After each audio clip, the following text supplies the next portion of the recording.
Today we're joined by the co-founder of Sabat Exports Pvt Limited and the brand name Utkalamrita.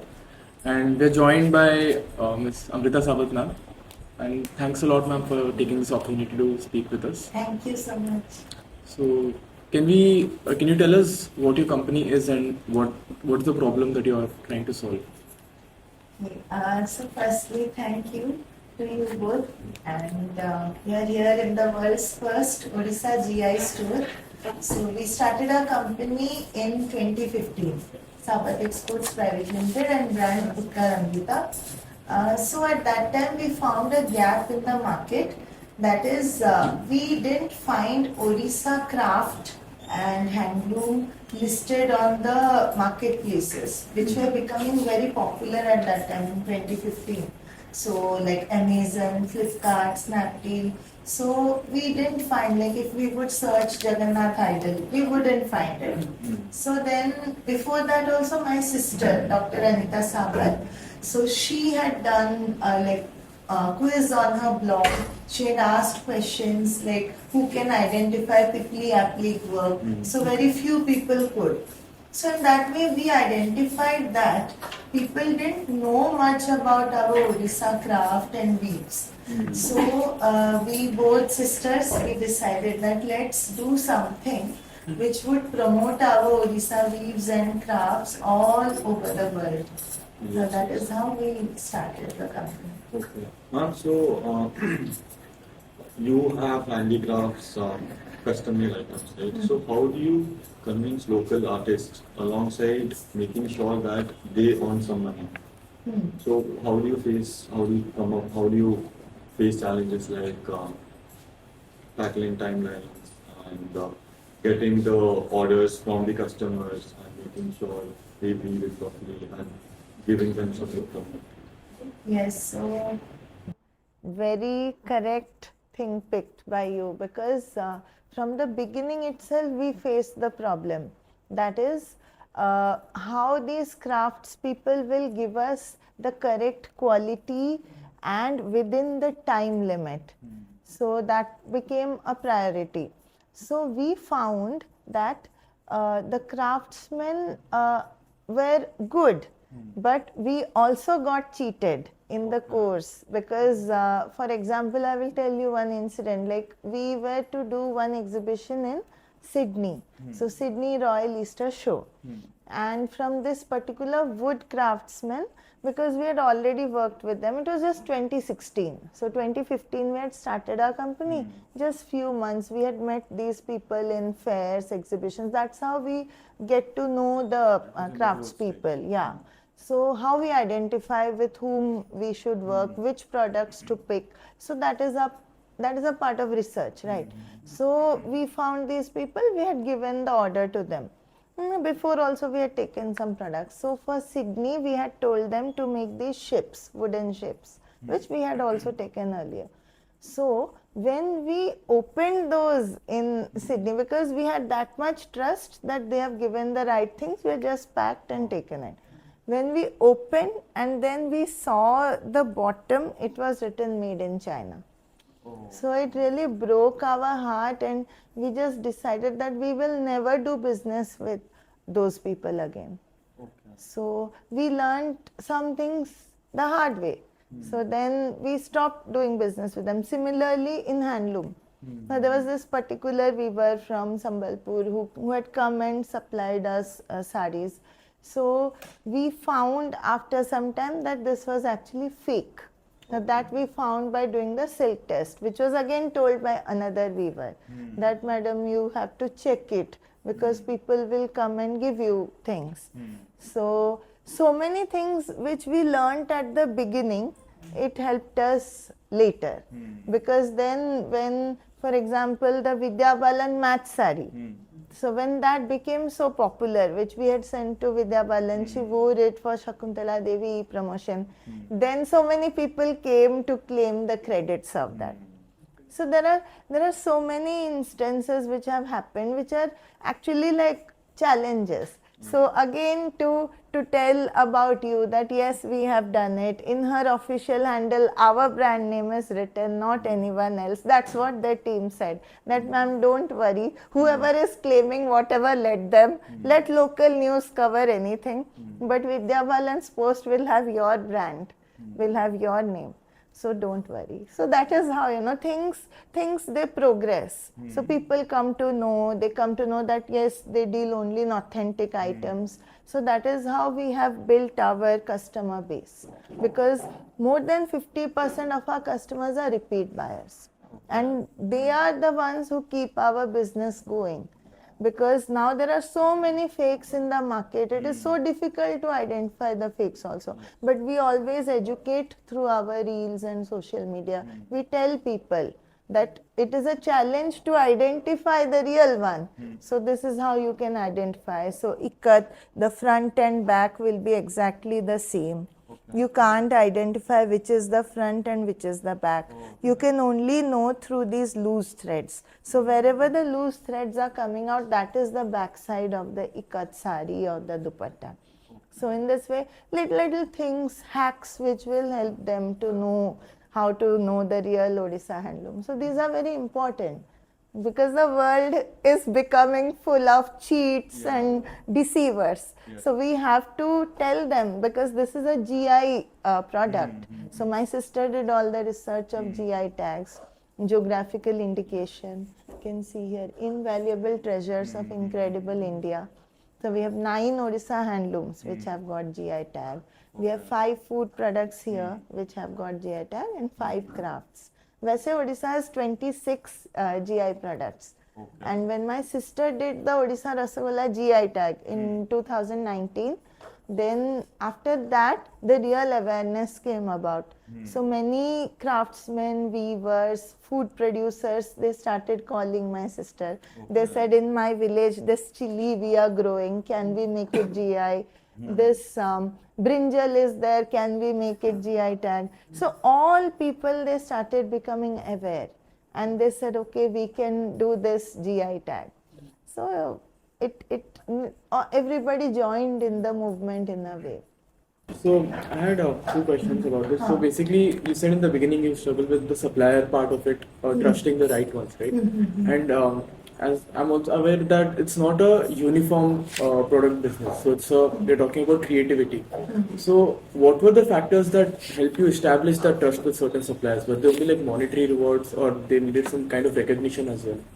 So, and the second thing I wanted to know is, can you tell us more about the GI tag, like what's the use of it and how it helps in this field?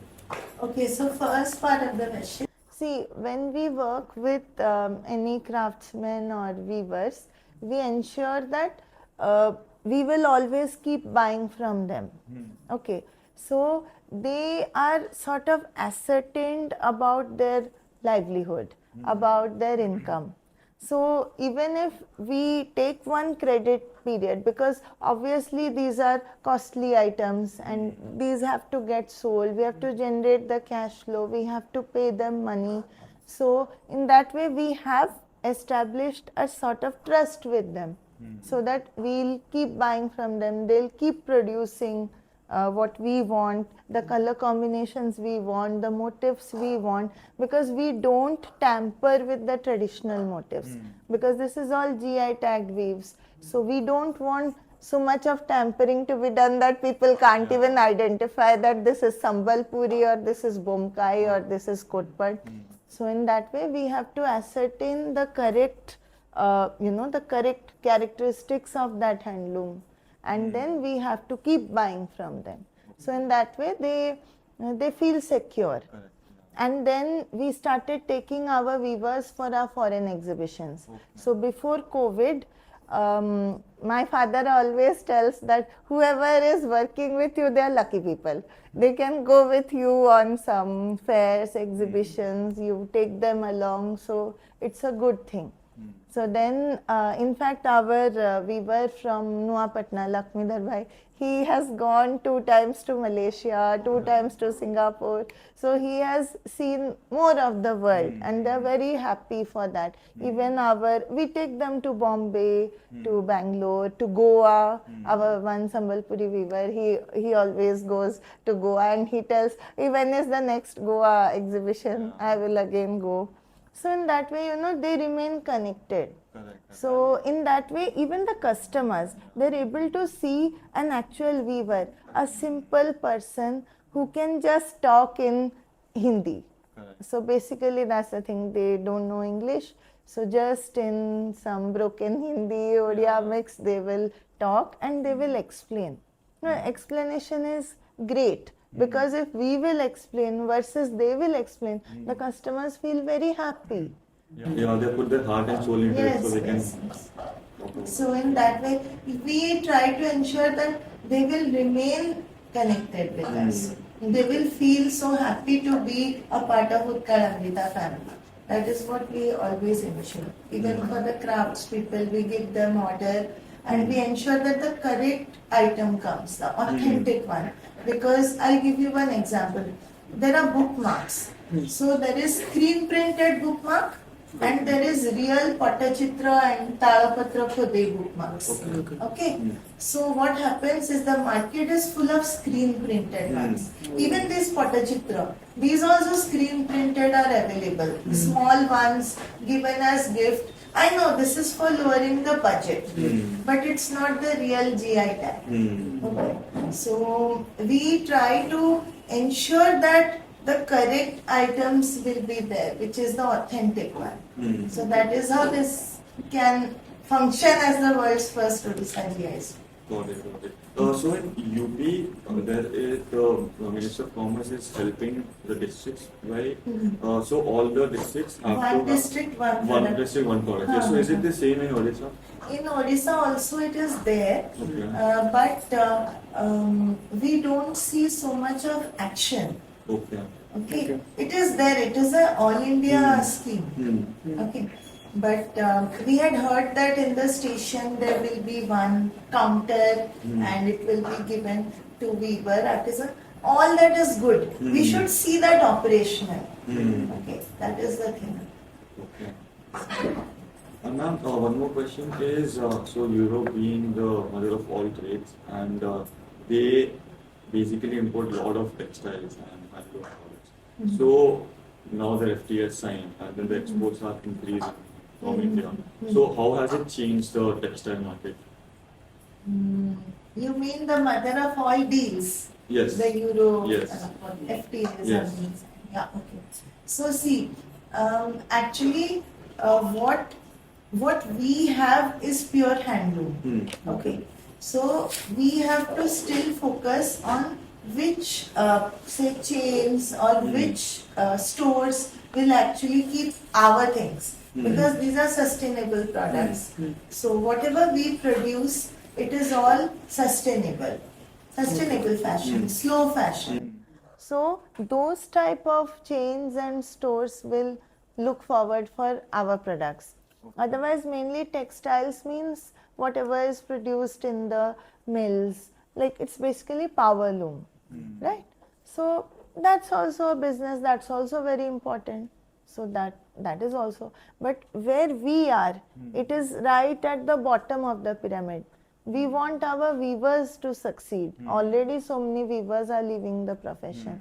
So we are still looking for those people who will actually place those orders for us. So slowly people are reaching out. We can say that. They are reaching out and they will take like some orders from us if we make as per their requirement.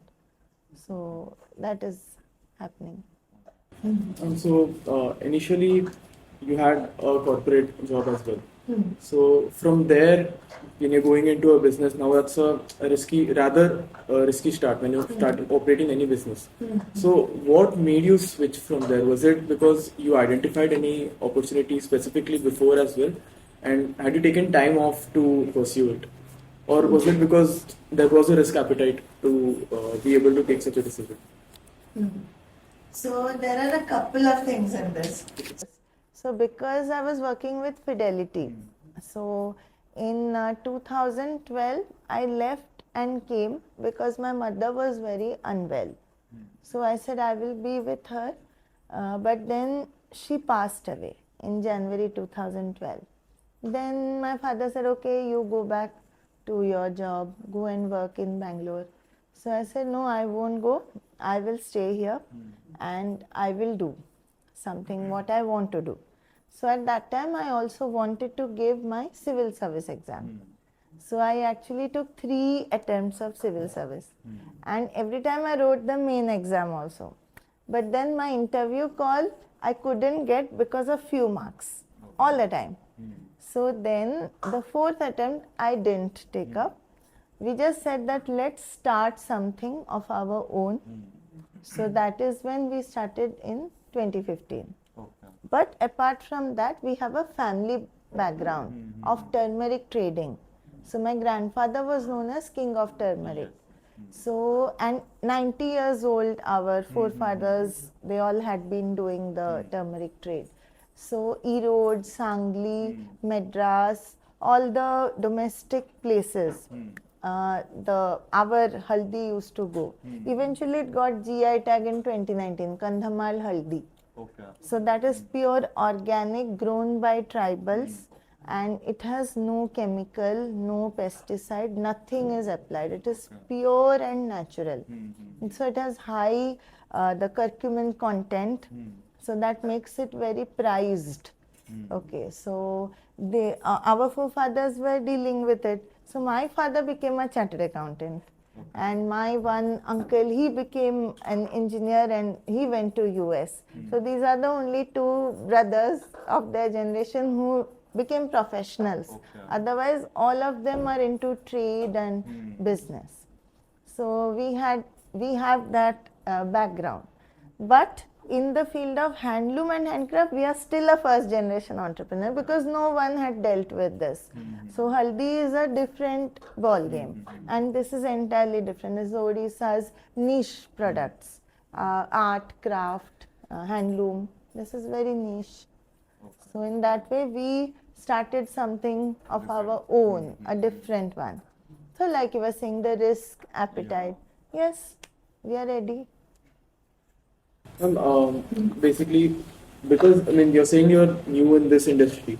Do you think that was a good thing that because now you have views that you might not have been, they might not have been conventional? Because if you knew more about it, they sometimes say that it's limiting the more you know about something. So do you think it's good that you had a fresh perspective being a new entrant in this? Yes, totally. Yes. Because Sabat Exports Pvt. The vision behind it was the Sadhava poor. See that college painting. So our Odia Sadhava poor, they were the merchants and traders. They used to go by their own ship to trade in Southeast Asia, South Asia. When? Before Christ. Oh, okay. So that is why Ashoka wanted the Kalinga Empire. Okay. Because we were so rich, we were so prosperous by doing our trade and business. Okay. So, but with time, Odisha became subdued and all our trade and all this risk-taking ability, just it started Yeah, disappearing. there are so many rich minerals and so many Yes, rare yes, we are in very Odisha. rich Yeah. in all our resources, all our, that is why this Barampuri Patta sari, that also used to be exported. So many of our products used to get exported back in, even before Christ. And then suddenly the risk appetite, the trading spirit, the animal spirit, it was all over. So you think we became a sort of slave attitude, like British came, okay, everybody becomes slave, you know. So suddenly this business acumen got lost all along this way. So then we said that our vision is that like the ships were getting filled up with our Odisha goods and they used to go to so many countries, we should do that. Yes. We should be doing that. We have so many good products of our state, excellent craftsmanship. So this all should go out. So that was the vision, and we are guided by that. Every family, every household in the world should have at least one Odisha product. Everywhere in the world, to whichever house you enter, it should probably have a pitli apli chambua, maybe one Konark stone carving statue, something, and they should know that this is from Odisha. That is very important, because when we went to foreign exhibitions like Singapore, Malaysia, so everyone was selling lampshades of pitli. Okay. But they didn't know that this is from Odisha. So when asked, they said that this is from Delhi. Why? Because some Delhi exporter had sold it to them. Oh, okay. Right? So that is the thing. So the origin of the goods is often not known to the local markets of other countries. We get so many goods from India, they say, okay, this is from Delhi. So we went and we explained to them that this is from Odisha. So often when we go for foreign exhibition, we take Odisha map. We tell people we have 480-kilometer coastline, we have beautiful temples, we have wonderful natural beauty. So we explain, we do more than maybe what Odisha tourism does. And listening to us also, many people came to Odisha. And they did humanitarian things. Like there was this group of 5 people from Singapore. So how would they ever know about Odisha? They had not even come to India. So they said that, okay, we want, do you have poor people in Odisha? So we said, yeah, we do. So they said, we want to come and we want to help them. So we said, yeah, you are most welcome. And this was because they had our visiting card from one particular fair, like almost 2 years ago. Like say it was maybe 2016, but they only came in 2018. They contacted us and they came. So we took them to old age homes, schools, then slum areas, and they purchased things like gift boxes which had dal and rice and you know what all they would cook, oil, sugar, salt, etc. They made, and then some clothes. So that was the entire package to be handed over to one family. So you think who is coming from where to help people? And if we would not stand in that fair, then they would never know about us. So how Mahaprabhu Jagannath is connecting people. So that is something which... One more question, I mean it's a personal question. So you said you have been learning about business since a very young age. You have had business background in the business for 90 years. So for someone who doesn't have a business background and wants to start something, let's say if I want to start, if he wants to start, what's one thing that, how do they find a market gap? And how do they just get into it and execute it? Because sometimes people think about it but do not execute it. So how should someone proceed? So see, like I told you, we had an inherent love for Odisha. Like we had from the beginning. That is because our mother always used to tell us about Sadhava Pua. It was somehow ingrained in us. And my sister, she is a very passionate advocate of Odisha, of all the things which are produced in Odisha and why it is not available in malls or say big stores, and why is Odisha not visible. So those questions, she was always, fighting with those questions from the beginning. And then when we started our company, it was to give action to those things. So how our things can go to different places, can go to, how people can have access and know about our things. So that was a driving factor. So then we started our company, and so always if one has to start, then there has to be a strong driving force. So often people say, oh, I don't have money. See, it's never about money. You can get money. There is so much, there is loans, there is government is giving loan in 5 minutes. Make your project report, they will give you. It is never about money. You have to do your own plan, what product you want to deal with, and you just have to start. Yes, ma'am. Yeah. I mean, we know 9 out of 10 startups fail. So that one startup, what different do they do? What would be the founder's mentality? Like, how do they make it work anyhow? We have heard fail and try and try until you succeed. So one should have an appetite of failing multiple times, be it monetary, be it their mindset. So how does one develop it? Is it because of the people he or she hangs out with? So what basically changes over there? Very good question. See, I'll give you one thing which happened with our own company. Okay, so people were there from the beginning. Team. Okay, I'm telling you about the team. So we discovered that 5 of them were doing a sort of fraud. Okay. So that is when, like in 2022, when we made world's first Odisha handloom GI store, it was in Bhubaneswar, Shahid Nagar. That time we actually discovered this. Okay. So they were doing it for a while, but because we shifted, we discovered that one. Okay. And they had to be immediately removed. Okay.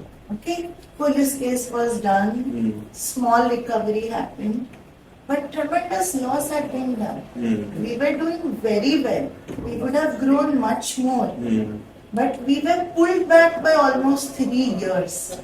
Because it took us 3 years, 2022 to 2025, to stand up again on our feet.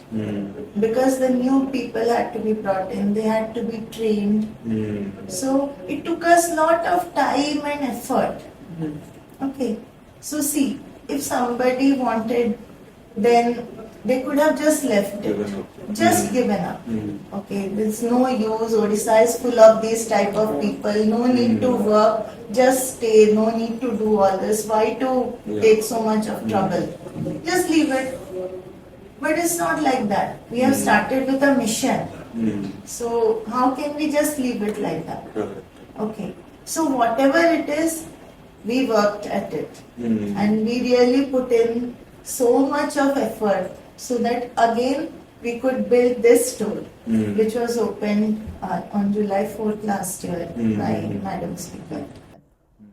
So it takes lot of determination. Okay, so if someone wants to give up, fail, give up. What is there? Okay, but if you have to keep it going, you have to be a fighter. Fighter spirit. Don't give up in any case. Let everybody leave you. You're still alone, still you do it. Okay? And still you find your mentality people, bring them together. You have to keep doing it. What to do otherwise? So alone nobody can do anything. It is only with a team that you can progress. Okay. So those who are dealing with Powerloom, in the same period of 10 years, they have made 15 stores and 20 stores because their products are cheap. The machine made, if it's a 500 rupees sari and selling for 2000, no problem. You get enough margin that you can keep growing. You make so many profits that you will invest the profit in a new store. That's how you grow, right? So dealing with our costly, these are costly things. These are real art, masterpieces. You get only one piece of these, maximum two pieces. Okay, and then the weaver changes the pallu or the motif or something will change. So typically it is not so much suited for the e-commerce business model also. Because e-commerce works on the fact that you take one photo, one model photo of one sari, and you make 100 pieces of it and you make quick sales. You do a Facebook promotion, that 100 sarees are over. Again you do 100 more sarees of another design. And you make 10 designs, 50 designs, 100 designs, 100 sarees each. You keep a huge go down, you fill it up with things and your business grows. But We can't do Yeah. that here. Here we get very limited number of pieces. We get signature pieces, handloom pieces, which will be again given to the next generation. So we have got our grandmother's saris like that. So these are very, very unique items. Okay. So it is very difficult to mass produce them, which can never be done, which is why so many fakes are coming in the market. So people just want to replicate it, make 100 pieces of it and sell it off. Okay. You mentioned that in the beginning you had a lot of challenges, right? So at what point did you know that this is going to be sustainable enough? Because as you mentioned, this is not a very, this is not a mass production model. So you have to make margin with what you sell. Yes. So how did you know that this is going to be sustainable? Because at one point you said you had a lot of troubles like being cheated and all that, but you kept fighting. Yes. So were there any analysis or something that you had identified during that time? See, this is sustainable because we founders are making it sustainable. If we wanted, we could have just quit. Even now, if we want, we can quit. Okay? It's very easy to quit. But we make it sustainable because we have the drive in us that our Odisha products have to go worldwide. We will make them go worldwide. And how much risk we were able to take pre-COVID, obviously that has come down because we don't go for so many foreign exhibitions anymore. Not even the domestic exhibitions, we're spending our own money because it becomes very costly for us. So because we are authorized user of Odisha ICA GI tag, so the government does some GI fairs. So my sister, she has because we got our authorized user, so the government gives us invitation and we are able to go. So those are the fairs which we prefer to represent because it becomes extremely difficult to spend our own money, like typically 60,000, 70,000. Of course, MSME fairs are there. There, if you spend money, the MSME reimburses that. So that is there. But then apart from that, foreign exhibitions on our own are very difficult. We cannot do that anymore.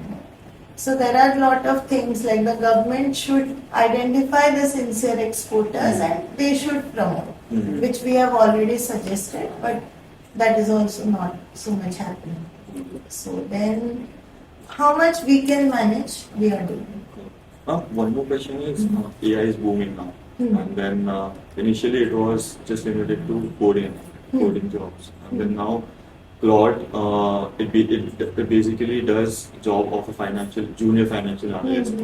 So business jobs are also going down, right? They are plummeting. So is there a way you can use artificial intelligence in this field, especially where products are handmade? Yes, lot of AI is being used. We are also using because typically when we take photos of saris, so we just take them, like we just put them straight and we just shoot the pallu, blouse piece, body, everything we shoot and we put it up. So with AI what we are able to do is, we are able to do an AI model. So for example, even if we take photo with the mannequin, it is able to make a proper model wearing it. So that fulfills our photography requirements. So we are able to upload that on the website. So photography and videography, that is one great use of AI. And next is for the tasks, for the chat bot and all. For that we have not so much use. There are companies, because we are on Shopify, so there are there are linked people who call us and say that you take this service, pay this much money, take this service.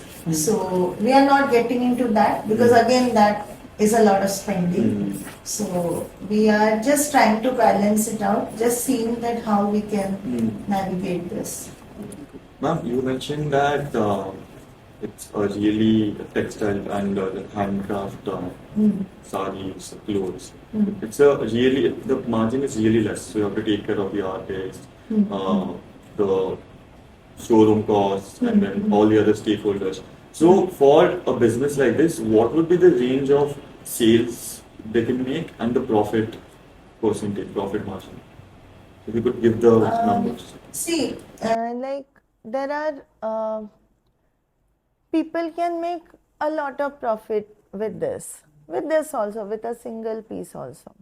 But what we do is we don't price it obnoxiously high, because obviously people will compare with so many people with whom we should not be compared. We were the almost like a pioneer in the private sector coming into this field of handloom and handcraft, because it was dominated by the government and it still is.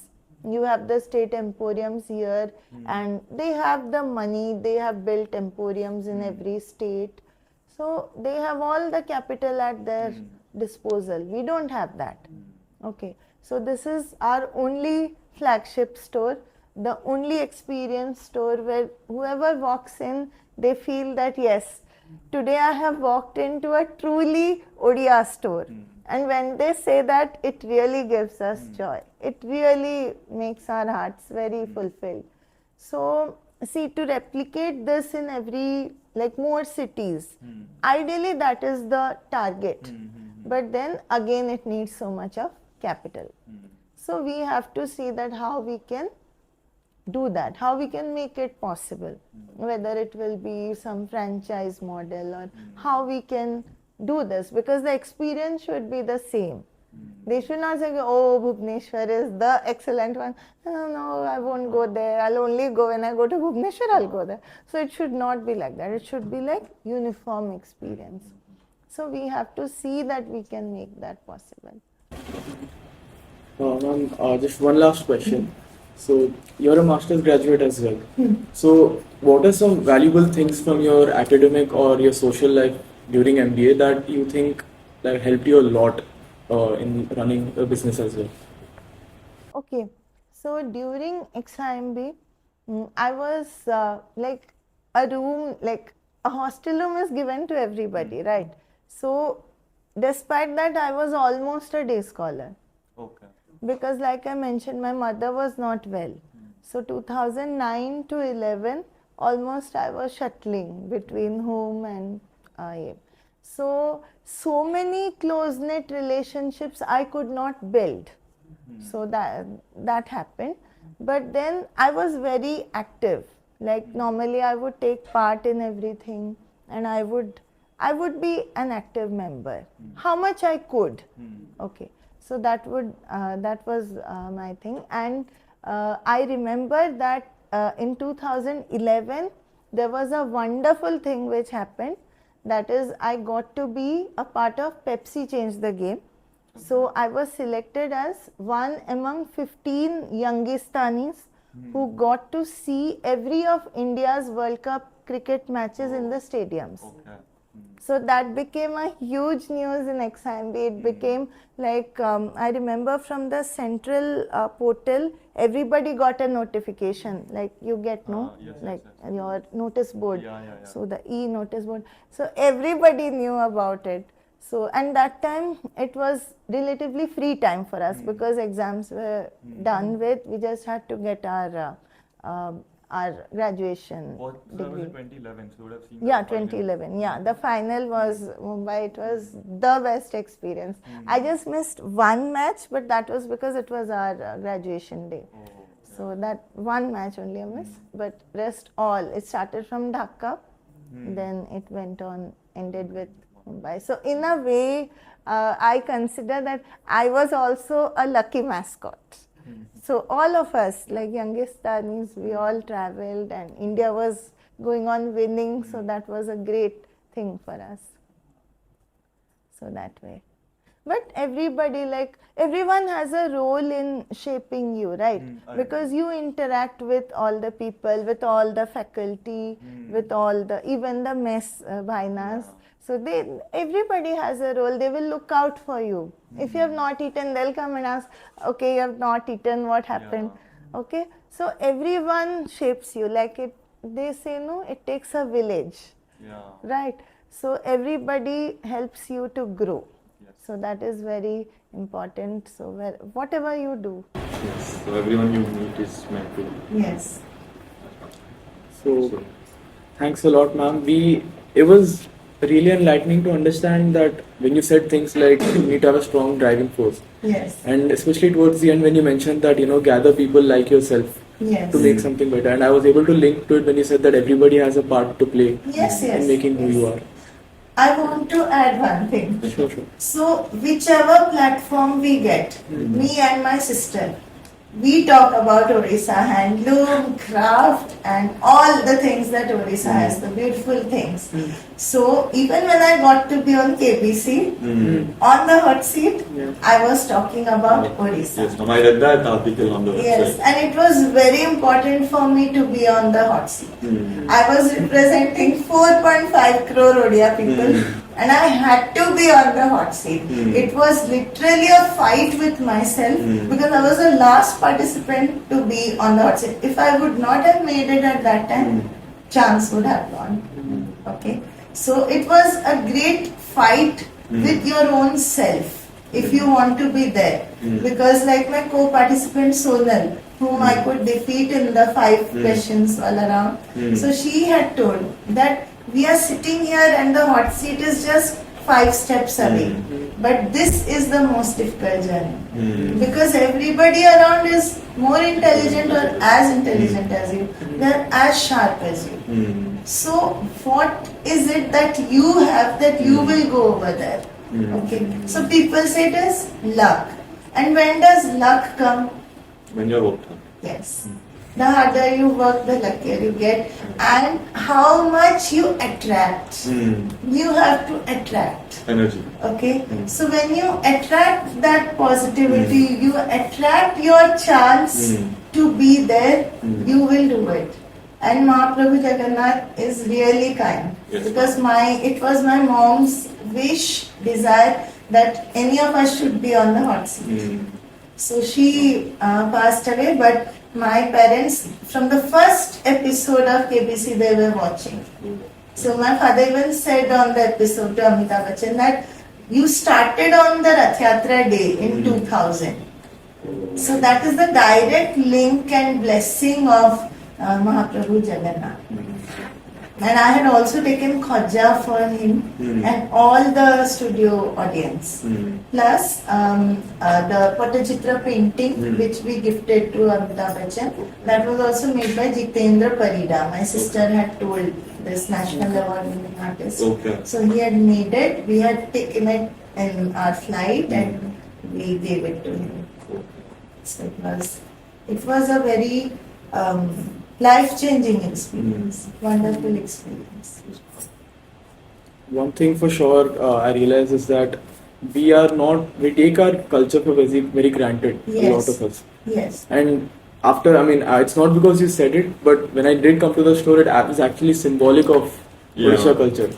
And it's not something I'm very familiar with, but it brings some sense of comfort looking at the way the store is and everything. And the conversation with you as well. It was very comforting, and one key takeaway I'm going to take for sure is I'm going to read more about my culture. And I think every person, like every Indian at least, should go for it. They should know where their roots are, and I just love the show. Thank you so much. So we always talk about Atmanirbhar Bharat and Make in India, Make in Odisha. And before all these terms came, okay, vocal for local, local to global. Before everything came, we had already started our company in 2015. Okay, so we always say ki we are thinking about this before, like even Modi ji made it popular. Okay, so this is our main guiding force, Atmanirbhar Bharat. So when these people at the grassroots, if they are producing the best thing, when we can guide them that you make the best quality, because only when the quality is best you will get the repeat order. So because for example, local Pipli market, they will make these lampshades which they will sell for very cheap rate because they've used very cheap raw material. But when we wanted for our website we gave a special order. Mm. So the cloth was much better quality. It had 80% more mirrors in Okay. them. So that made it much more beautiful, and that is how from Australia we got order, from US we got order, because people are looking for this. It should be the best quality, right? How else will they order again? So that is how, like, if we enter, then we have to make a qualitative change. It should not be the same product which is in the local Which is market, sold right? everywhere. Obviously, because we are sending it out to the world, we have to give the best message. Correct. Anam, thank you so much for Thank you. It letting was us come and great take an interview to talk podcast. to both of you. Thank you. This is our second podcast, but our first business podcast. Okay. Yeah, so we had one with the founder of CF Odisha for her. Okay. So that's an NGO, Okay. and this is the first official business podcast. We started with you, so thank you so much for giving the Thank you opportunity. so much. Thank you. Thank you.